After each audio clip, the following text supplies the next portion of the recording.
a reading rampage today.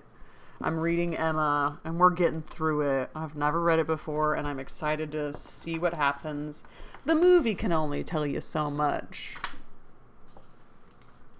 The most recent one was a little less fun and games than the 95 version with Gwyneth Paltrow, but it's so beautiful. It's so beautiful. The colors and the landscape and everything.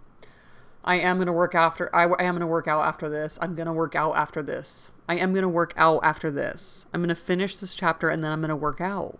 And that's just what I'm going to do. And I am going to do it. And I'm going to do it. I'm reading Emma. I'm on chapter 48 technically, but chapter 7 of volume 3. The final volume. We just found out that Harriet is not in love with Frank Churchill and she is in love with Mr. Knightley, and Emma's having this whole existential crisis of like, who am I? I'm a bad person. And Harriet, I have been the only one to try and elevate Harriet out of her class, basically, out of her rank in society, and she needs to be put back down there. And actually, I like Mr. Knightley. She can't like Mr. Knightley because I love him. And she only just found this out after being so introspective about being so wrong about Harriet. But also, is she just in love with Mr. Knightley because Harriet's in love with Mr. Knightley? Probably not. Probably not. Let's read on. Chapter 12. Till now that she was threatened with its loss, Emma had never known how much of her happiness depended on being first with Mr. Knightley. First in interest and affection. Till now that it was threatened with its loss. Satisfied that it was so, and feeling it her due, she had enjoyed it without reflection, and only in the dread of being supplanted, found how inexpressibly important it had been.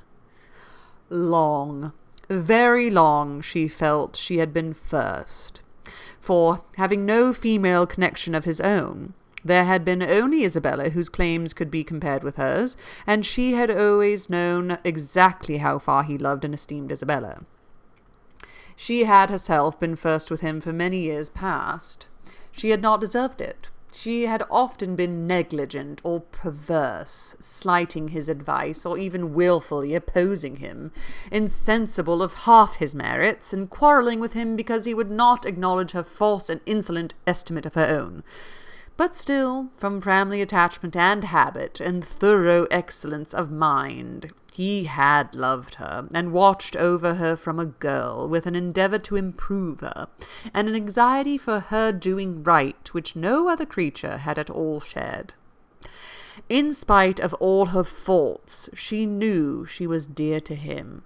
Might she not say, very dear? When the suggestions of hope, however, which must follow here, presented themselves, she could not presume to indulge them.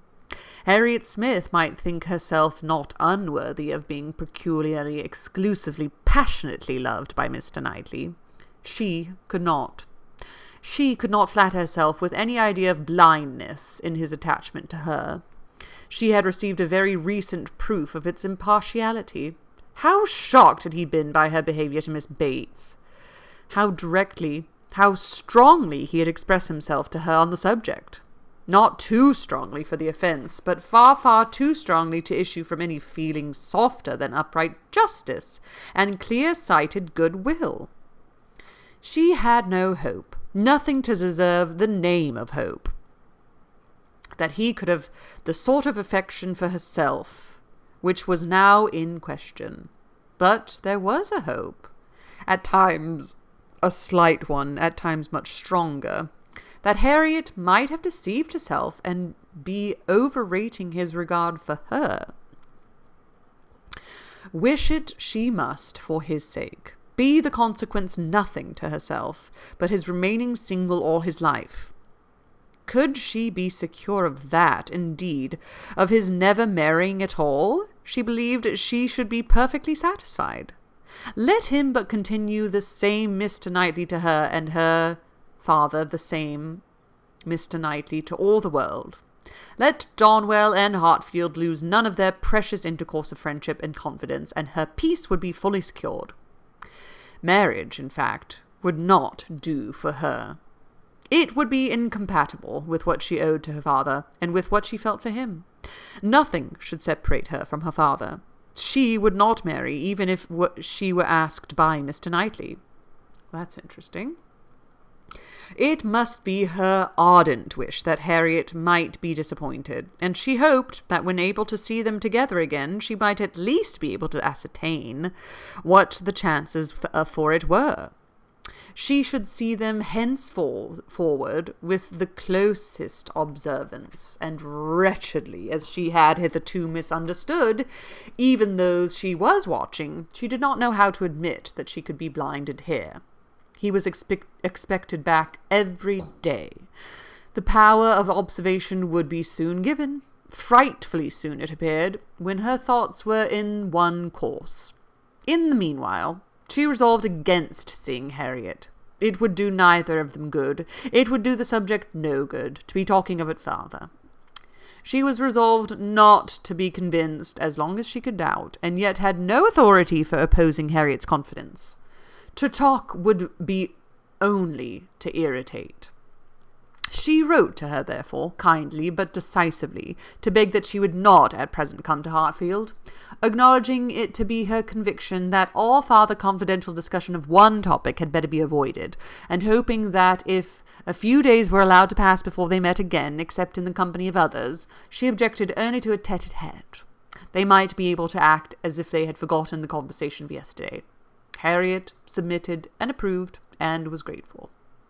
This point was just arranged when a visitor arrived to tear Emma's thoughts a little from one subject which had engrossed them, sleeping or waking, the last 24 hours. Mrs. Weston, who had been calling on her daughter-in-law elect, and took Hartfield in her way home, almost as much in duty to Emma as in pleasure to herself, to relate all the particulars of so interesting an interview. Mr. Weston had accompanied her to Mrs. Bates's, and gone through his share of this essential attention most handsomely.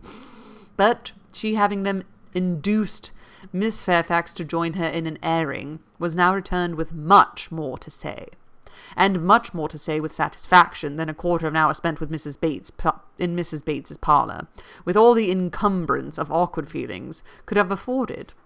A little curiosity Emma had, and she made the most of it while her friend related. Mrs. Weston had set off to pay the visit in a good deal of agitation herself, and in the first place had wished not to go at all at present, to be allowed merely to write to Miss Fairfax instead, and to defer this ceremonious call till a little time had passed, and Mr. Churchill could be reconciled to the engagements becoming known, as considering everything she thought such a visit could not be paid without leading to reports. But Mr. Weston had thought differently. He was extremely anxious to show his approbation to Miss Fairfax and her family, and did not conceive that any suspicion could be excited by it, or if it were, that it would be of any consequence, for such things, he observed, always got about. Emma smiled, and felt that Mr. Weston had very good reason for saying so. They had gone, in short, and very great had been the evident distress and confusion of the lady. She had hardly been able to speak a word, and every look and action had shown how deeply she was suffering from consciousness. The quiet, heartfelt satisfaction of the old lady, and the rapturous delight of her daughter, who proved even too joyous to talk as usual, had been a gratifying yet almost affecting scene. They were both so truly respectable in their happiness, so disinterested in every sensation, thought so much of Jane, so much of everybody, and so little of themselves, that every kindly feeling was at work for them. Miss Fairfax's recent illness had offered a fair plea for Mrs. Weston to invite her to an airing. She had drawn back and declined at first, but on being pressed had yielded, and in the course of their drive Mrs. Weston had, by gentle encouragement, overcome so much of embarrassment as to bring her to converse on the important subject. Apologies for her seemingly ungracious silence in their first reception, and the warmest expression of the gratitude she was always feeling towards herself and Mr. Weston must necessarily open the cause. But when these effusions were put by, they had talked a good deal of the present and of the future state of the engagement. Mrs. Weston was convinced that such conversation must be the greatest relief to her companion, pent up within her own mind as everything had so long been, and was very much pleased with all that she had said on the subject. On the misery of what she had suffered during the concealment of so many months, continued Mrs. Weston. She was energetic. This was one of her expressions. I will not say that since I entered into the engagement I have not had some happy moments, but I can say that I never known the blessing of one tranquil hour, and the quivering lip, Emma, which uttered it, was an attestation that I felt at my heart. Poor girl, said Emma. She thinks herself wrong, then, for having consented to a private engagement. Wrong? No one, I believe, can blame her more than she is disposed to blame herself. The consequence, said she, has been a state of perpetual suffering to me, and so it ought. But after all the punishment that misconduct can bring, it is still not less misconduct. Pain is no expiation. I never can be blameless. I have been acting contrary to all my sense of right, and the fortunate turn that everything has taken, and the kindness I am now receiving, is what my conscience tells me ought not to be.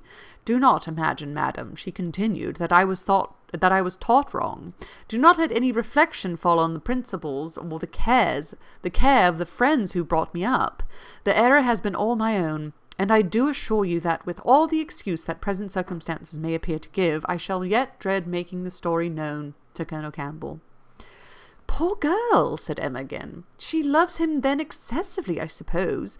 It must have been from attachment only that she could be led to form the engagement. Her affection must have overpowered her judgment. Yes, I have no doubt of her being extremely attached to him. I am afraid, returned Emma, sighing, that I must often have contributed to make her unhappy. On your side, my love, it was very innocently done, but she probably had something of that in her thoughts when alluding to the misunderstandings which she had given us hints of before. One natural consequence of the evil she had involved herself in, she said, was that of making her unreasonable. The consciousness of having done amiss had exposed her to 1,000 inquietudes, and made her captious and irritable to a degree that had been hard for him to bear. I did not make the allowances, said she, which I ought to have done for his temper and spirits, his delightful spirits, and that gaiety, that playfulness of disposition, which under any other circumstances would, I am sure, have been constantly bewitching to me, as they were at first. She then began to speak of you, and of the great kindness you had shown her during her illness, and with a blush which showed me how it was all connected, desired me, whenever I had an opportunity, to thank you. I could not thank you too much, for every wish and every endeavour to do her good. She was sensible that you had never received any proper acknowledgment from herself. If I did not know her to be happy now, said Emma seriously, which in spite of every little drawback from her scrupulous conscience she must be, I could not bear these things. For, oh, Mrs. Weston, if there were an account drawn up of the evil and the good I have done Miss Fairfax, well, checking herself, and trying to be more lively, this is all to be forgotten. You are very kind to bring me these interesting particulars. They show her to the greatest advantage. I am sure she is very good. I hope she will be very happy. It is fit that the fortune should be on his side, for I think the merit will be all on hers. Such a conclusion could not pass unanswered by Mrs. Weston. She thought well of Frank in almost every respect, and, what was more, she loved him very much, and her defence was, therefore, earnest. She talked with a great deal of reason, and at least equal affection, but she had too much to urge for Emma's attention. It was soon gone to Brunswick Square or to Donwell. She forgot to attempt to listen, and when Mrs. Weston ended with, "We have not yet had the letter we are so anxious for, you know, but I hope it will come soon," she was obliged to pause before she answered, and at last obliged to answer at random before she could at all recollect what letter it was which they were so anxious for. "Are you well, my Emma?" was Mrs. Weston's parting question. "Oh, perfectly. I am always well, you know. Be sure to give intelligence of the letter as soon as possible." What letter? We weren't paying attention. Mrs. Weston's communications furnished Emma with more food for unpleasant reflection by increasing her esteem and compassion and a sense of past injustice towards Miss Fairfax. She bitterly regretted not having sought a closer acquaintance with her, and blushed for the envious feelings which had certainly been in some measure the cause.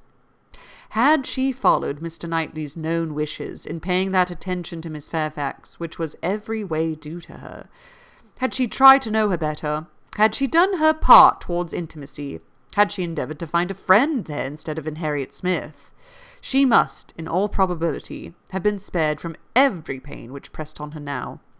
Birth, abilities, and education had been equally marking one as an associate for her, to be received with gratitude, and the other, what was she?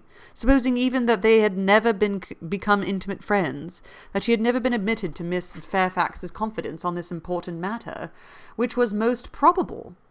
Still, in knowing her as she ought, and as she might, she must have been preserved from the abominable suspicions of an improper attachment to Mr. Dixon, which she had not only so foolishly fashioned and harboured herself, but had so unpardonably imparted. An idea which she greatly feared had been made subject of material distress to the delicacy of Jane's feelings by the levity or carelessness of Frank Churchill's.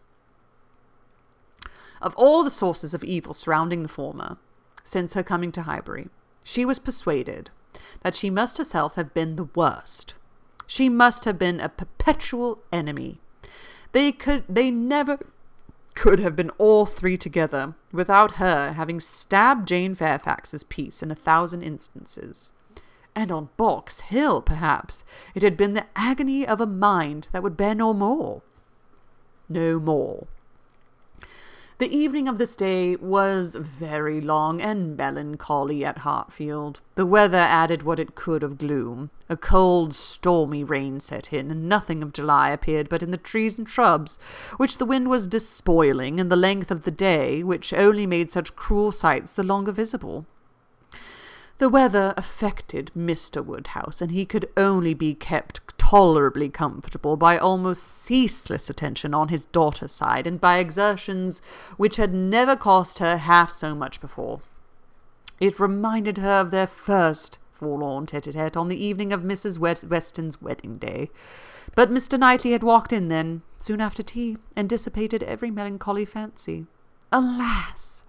Such delightful proofs of Hartfield's attraction, as those sort of visits conveyed, might shortly be over. The picture which she had then drawn of the privations of the approaching winter had proved erroneous. No friends had deserted them, no pleasures had been lost, but her present forebodings, she feared, would experience no similar contradiction. The prospect before her now was threatening to a degree that could not be entirely dispelled, that might not be even partially brightened. If all took place that might take place among the circle of her friends, Hartfield must be comparatively deserted, and she left to cheer her father with the spirits only of ruined happiness. The child to be born at Randalls must be a tie there even dearer than herself, and Mrs. Weston's heart and time would be occupied by it. They should lose her, and probably, in great measure, her husband also. Frank Churchill would return among them no more, and Miss Fairfax, it was reasonable to suppose, would soon cease to belong to Highbury. They would be married, and settled either at or near Enscombe. All that were good would be withdrawn, and if to these losses the loss of Donwell were to be added, what would remain of cheerful or of rational society within their reach? Mr. Knightley to be no longer coming there for his evening comfort, no longer walking in at all hours as if ever willing to change his own home for theirs. How was it to be endured?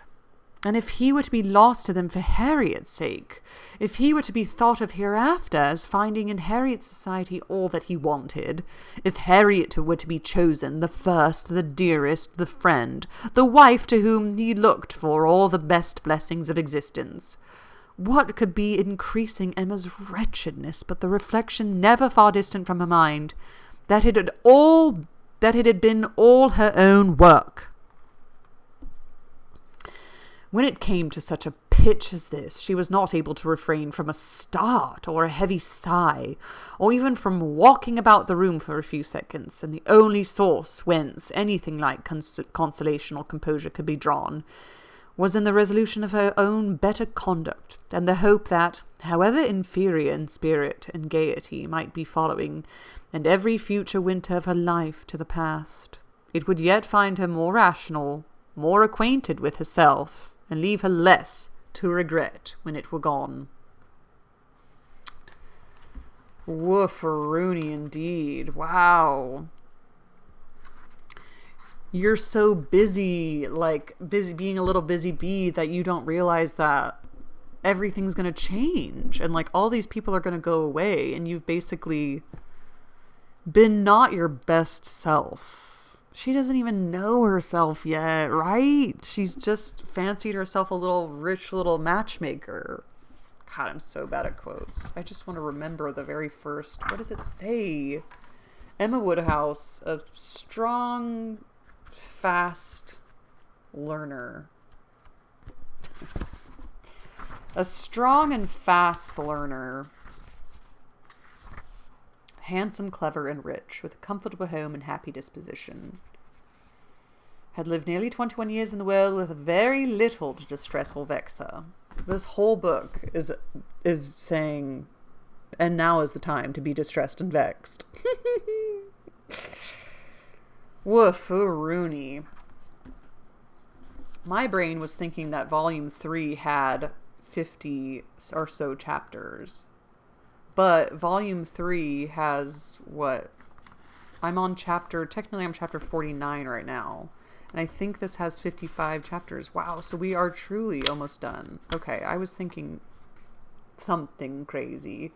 Volume 3 has 19 chapters, and we're on chapter 13.